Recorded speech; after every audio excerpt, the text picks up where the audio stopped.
تقاریر کا موضوع ہے، اس لیے میں نے سوچا تقریر کے حساب سے بات کروں۔ ادعو الی سبیل ربک بالحکمت والموعظۃ الحسنہ۔ اللہ تعالیٰ ارشاد فرما رہے ہیں کہ دیکھو اپنے دین کے، اپنے سبیل ربک، اپنے رب کے رستے کی طرف، یعنی دین کی طرف جب تم بلاؤ تو حکمت کے ساتھ اور موعظۃ الحسنہ کے ساتھ بلاؤ۔ جب دعوت کا کام کرو تو اس کے اندر دو چیزیں کار فرما ہونی چاہیے، ایک حکمت ہونی چاہیے اور ایک اچھے طریقے سے نصیحت ہونی چاہیے۔ حکمت کسے کہتے ہیں؟ حکمت کہتے ہیں دانائی سے، عقل سے بات کرنا۔ حکمت کہتے ہیں شعور سے بات کرنا۔ حکمت کہتے ہیں انسان دلیل سے بات کرے۔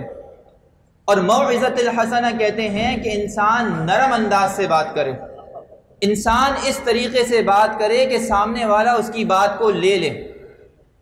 اگر آپ دعوت کا کام کریں گے اور اس میں یہ دونوں چیزیں پیش نظر ہوں گی، ان دو چیزوں کا اہتمام ہوگا تو آپ کی دعوت کارآمد ہوگی۔ اگر آپ دعوت کا کام کریں گے اور اس میں یہ دو چیزیں آپ کے پیش نظر نہیں ہوں گی تو آپ کی دعوت بیکار ہو جائے گی۔ ایک جو داعی ہوتا ہے، دعوت دینے والا ہوتا ہے، اس کے لیے ضروری ہے کہ وہ معاشرے کی نبض اس کے ہاتھ میں ہو۔ اس کو پتہ ہونا چاہیے کہ میں کس طرح سے بات کروں گا تو سامنے والا اس کا اثر لے گا، میں کس آدمی سے کس طرح بات کروں گا تو وہ میری بات سنے گا۔ عبداللہ ابن مسعود رضی اللہ تعالیٰ عنہ کا میں نے آپ کے سامنے قول نقل کیا کہ کلم الناس علی قدر عقولہم، ان کی عقلوں کے مقدار کے مطابق لوگوں سے بات کیا کرو۔ ہمارے ہاں عام طور پہ تقاریر کے اندر بہت زیادہ لمبے چوڑے مضامین کو، مشکل الفاظ کو اور ایسے ایسے مفاہیم کو رٹ کر بیان کر دیا جاتا ہے جو سامنے والے کو سمجھ ہی نہیں آتے۔ تو اگر ایک بات آپ کا سامنے والا سمجھے گا نہیں تو اس کے اوپر عمل کیسے کرے گا؟ اگر آپ یہ چاہتے ہیں کہ سامنے والا آپ کی بات سنے تو آپ کو معاشرے کے مزاج کو، معاشرے کے تقاضوں کو، لوگوں کی دلچسپی کو، ان سب چیزوں کو مد نظر رکھ کے ان سے بات کرنی پڑے گی۔ مثال کے طور پہ انبیاء علیہم السلام جب دنیا میں بھیجے جاتے تھے تو معاشرے کے تقاضوں کے مطابق بھیجے جاتے تھے۔ آپ جانتے ہیں حضرت موسیٰ علیہ السلام جب دنیا میں آئے تو دنیا میں کس چیز کا زور تھا؟ دنیا میں جادو کا زور تھا۔ تو حضرت موسیٰ علیہ السلام کو جو معجزہ دے کے بھیجا گیا، صرف یہ نہیں کہا کہ تم جاؤ دعوت دو، اللہ کی طرف بلاؤ اور لوگوں کو جو ہے نماز روزہ عبادات میں لگا دو، نہیں، پہلے معاشرے کے تقاضوں کو پورا کیا گیا کہ جاؤ تم ان کو معجزہ دکھاؤ، جو جادو وہ کر کے دکھاتے ہیں تم ان کا جادو کا توڑ کرو۔ پہلے جب حضرت موسیٰ علیہ السلام کے سامنے سارے کے سارے ساحر جادوگروں نے اپنا جادو آزمایا اور ان کے سامنے جو ہے وہ لاٹھیاں اور رسیاں پھینکی اور وہ یخیل الیہ من سحرہم انہا تسعی، لوگوں کو نظر آیا کہ یہ تو دوڑتے ہوئے سانپ ہیں۔ اللہ تعالیٰ نے اس کو معاشرے کے تقاضے کے مطابق توڑا کہ حضرت موسیٰ علیہ السلام کو حکم دیا کہ تم بھی اپنا عصا پھینکو۔ جب موسیٰ علیہ السلام نے اپنا عصا پھینکا تو ایک دم وہ اژدہا بن گیا، ساری کی ساری لاٹھیوں کو، سارے کے سارے سانپ کو، سارے کے سارے بچھوؤں کو جو نظر آ رہے تھے ان سب کو نگل گیا۔ جب جادوگروں نے یہ دیکھا کہ ہم تو جادوگر میں بڑے ماہر تھے لیکن ہم جو کام کرتے تھے وہ سارا کا سارا اسباب کے تحت ہوتا تھا، اس کی وجوہات ہم اچھی طرح جانتے ہیں، لیکن موسیٰ علیہ السلام نے کیا کمال کیا کہ یہ تو اسباب سے مافوق ہے، ایسا تو کبھی ہو ہی نہیں سکتا کہ ایک لاٹھی کی حقیقت ہی تبدیل ہو کہ وہ اژدہا بن جائے۔ سارے کے سارے جادوگر سجدے میں گر گئے، ایمان لے آئے۔ جب وہ ایمان لے آئے تب جا کے ان کو دعوت دی گئی، تب جا کے ان کو اسلام یا اس وقت کا جو دین سکھایا گیا۔ معاشرے کی تقاضے کی اہمیت سمجھیں۔ حضرت عیسیٰ علیہ السلام اس زمانے میں آئے ہیں جب میڈیکل اپنی عروج پر ہے، طب اپنی انتہا پر ہے اور ہر بندہ بڑے سے بڑے امراض کا علاج لے کر بیٹھا ہوا ہے۔ حضرت عیسیٰ علیہ السلام کو معجزہ دیا گیا معاشرے کے تقاضوں کے مطابق کہ تم جاؤ، یہ نہیں کہا جا کے فوراً جا کے دین کی طرف بلانا شروع کر دو، کوئی نہیں آئے گا، پہلے ان کے معاشرے کے مزاج کے مطابق معاملہ کرو۔ حضرت عیسیٰ علیہ السلام کو اللہ نے بطور معجزہ کے ایسی قوت عطا کری کہ یحیی الموتى باذن اللہ، اللہ کے حکم سے مردے کو زندہ کر دیا کرتے تھے۔ یعنی اس وقت کی میڈیکل جو اپنے عروج پر تھی، طب اپنے عروج پر تھی، لیکن ان کے پاس بھی چند چیزیں ایسی تھیں کہ جس کا علاج نہیں تھا۔ کسی مردے کو زندہ نہیں کر سکتے تھے اپنی دوائیوں سے، کسی مادر ذات نابینا کو بینائی نہیں دے سکتے تھے، کسی جو ہے کوڑ کے مرض والے کا کوڑ ختم نہیں کر سکتے تھے، اپنی تمام عروج کے باوجود بھی یہ کام نہیں کر سکتے تھے۔ اللہ تعالیٰ نے ان کو معجزہ بھیجا، معجزہ دیا، معاشرے کے تقاضے کے مطابق دیا، اور پھر انہوں نے اس معجزے کے ذریعے سے جب وہ کام کر کے دکھایا جو میڈیکل کی فیلڈ میں نہیں کیے جا سکتے تھے، ساری کی ساری قوم ان سے مرعوب ہو گئی، متاثر ہو گئی، پھر جا کے انہوں نے دین کی طرف دعوت دی۔ اب آ جائیں ہم نبی کریم صلی اللہ علیہ وسلم کے زمانے میں۔ آپ جانتے ہیں کہ جب نبی کریم صلی اللہ علیہ وسلم کو بھیجا گیا تو فصاحت و بلاغت، عربی میں مہارت، لغات کی فراوانی، بڑے بڑے قصیدے، بڑے بڑے معلقے کعبے کے پردے کے اوپر لٹکا دیے جاتے تھے، اور مقابلہ ہوتا تھا کہ ہے کوئی اس سے اچھا بہتر کلام لکھنے والا لے کر آؤ۔ ایسا تھا نہیں تھا؟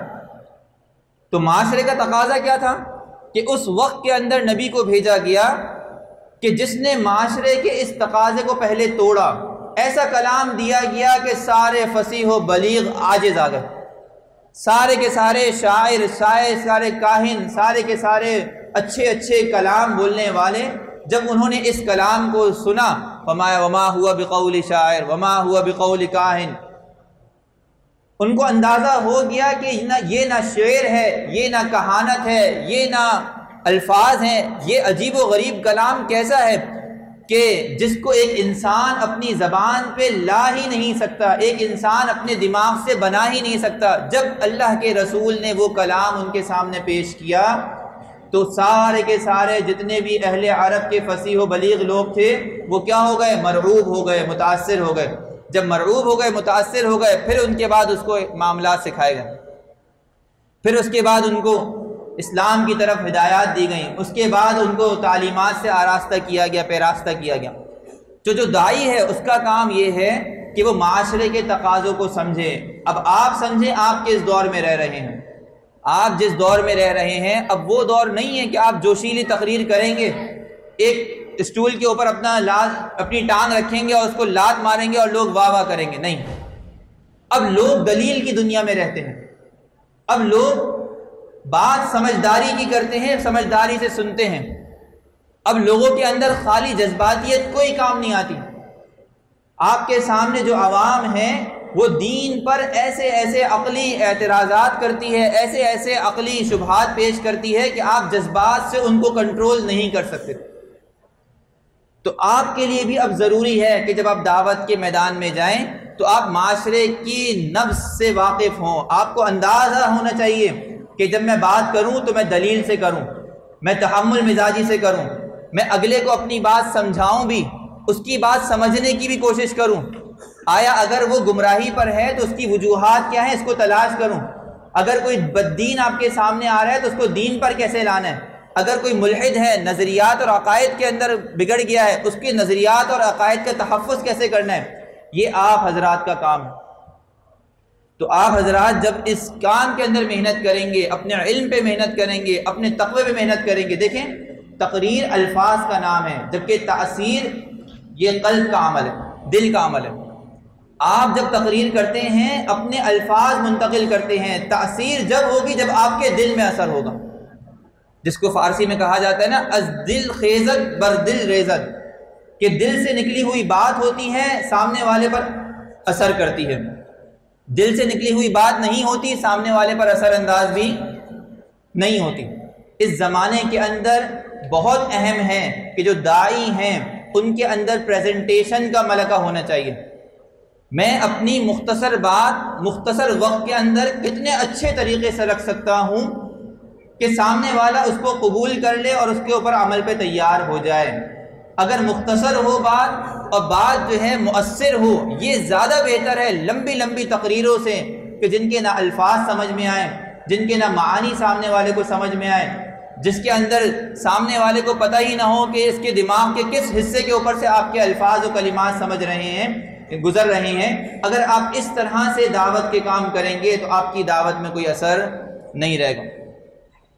تو جو داعی ہوتا ہے وہ ایک طرح سے سامنے والے سے دماغی طور پہ مافوق ہوتا ہے۔ اس کی ایک مثال میں آپ کو سمجھاؤں، آپ کو بات سمجھ میں آئے گی کہ آپ نے دیکھا ہوگا ایک دکاندار ہوتا ہے، دکاندار کا کام کیا ہے؟ وہ کسٹمر کی ذہنی کیفیت سے واقف ہوتا ہے۔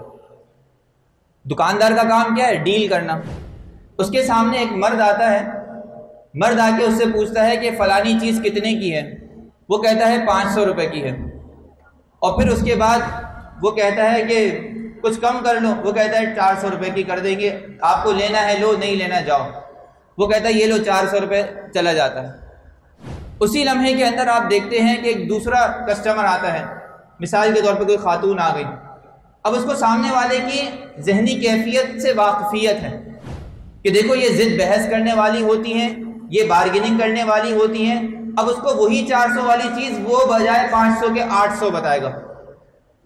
سمجھ میں آ رہی بات؟ جو ڈیل کرنے والا ہوتا ہے وہ اس طرح ڈیل کرتا ہے کہ وہ بجائے 500 کے کتنے بتائے گا؟ 800۔ پھر اس کو سامنے والی عورت بولے گی بھائی 700 لگا لو، وہ کہے گا نہیں اس سے کم نہیں ہو سکتا۔ پھر کہے گی اچھا بھائی اتنے دے دو، 500 دے دو، 400 دے دو، بارگیننگ کر کے لے کر اس کو 500 کے ریٹ پر آئے گا اور اس کو وہی چیز 500 میں بھیج دے گا۔ یہ سارا کام وہ کیوں کر رہا ہے؟ اس لیے کہ وہ سامنے والے کی ذہنی نفسیات اور کیفیات سے واقف ہے۔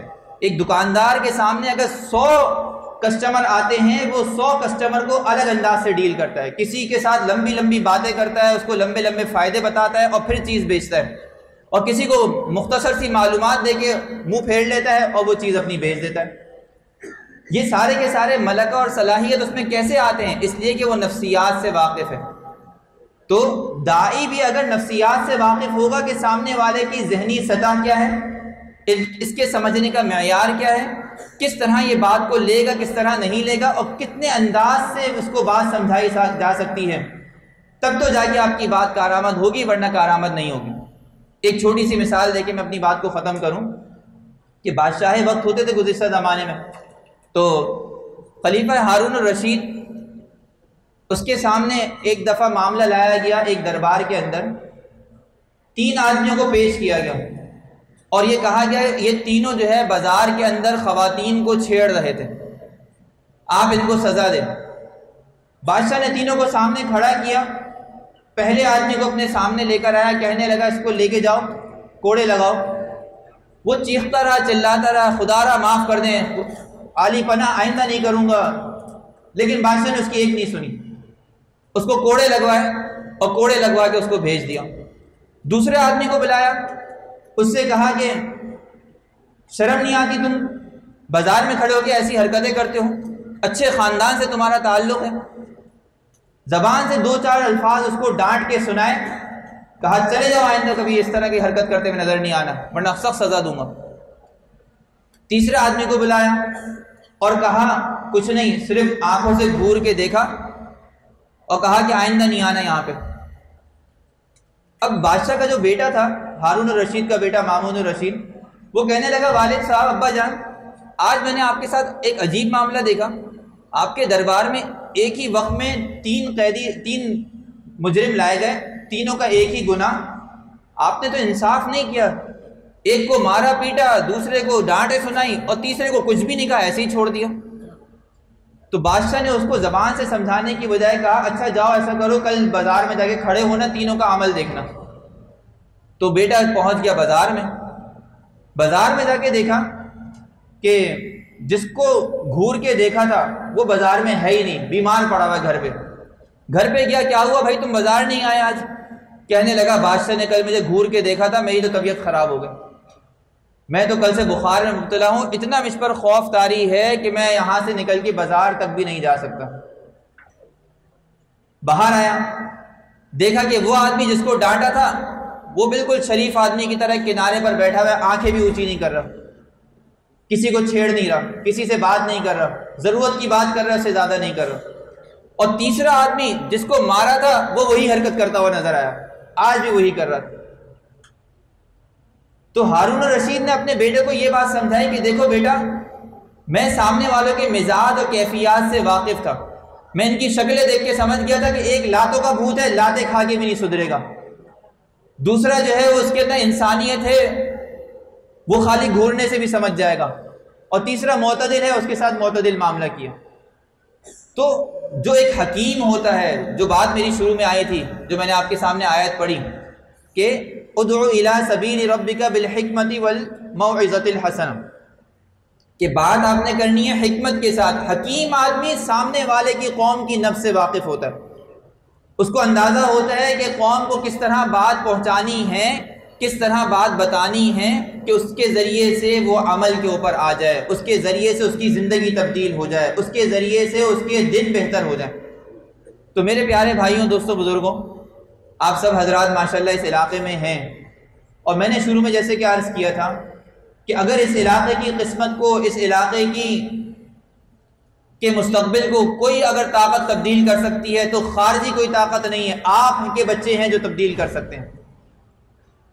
یہ پڑھیں، یہ لکھیں، یہ قابل بنیں، یہ محنت کریں، یہ اپنی دین کو بھی بہتر کریں، اپنی دنیا کو بھی بہتر کریں، تب جا کے انشاءاللہ آپ دیکھیں گے کہ آپ کا علاقہ بھی ترقی یافتہ علاقوں میں شامل ہو جائے گا۔ سب کوشش کریں گے نا یہ سارے بچے ماشاءاللہ؟ چلو، اللہ تعالیٰ سے دعا ہے کہ اللہ تعالیٰ نے جو کہنے کی توفیق عطا فرمائی اس پر ہم سب کو سمجھنے اور عمل کرنے کی توفیق عطا فرمائے۔ آمین۔ وآخر دعوانا ان الحمد للہ رب العالمین۔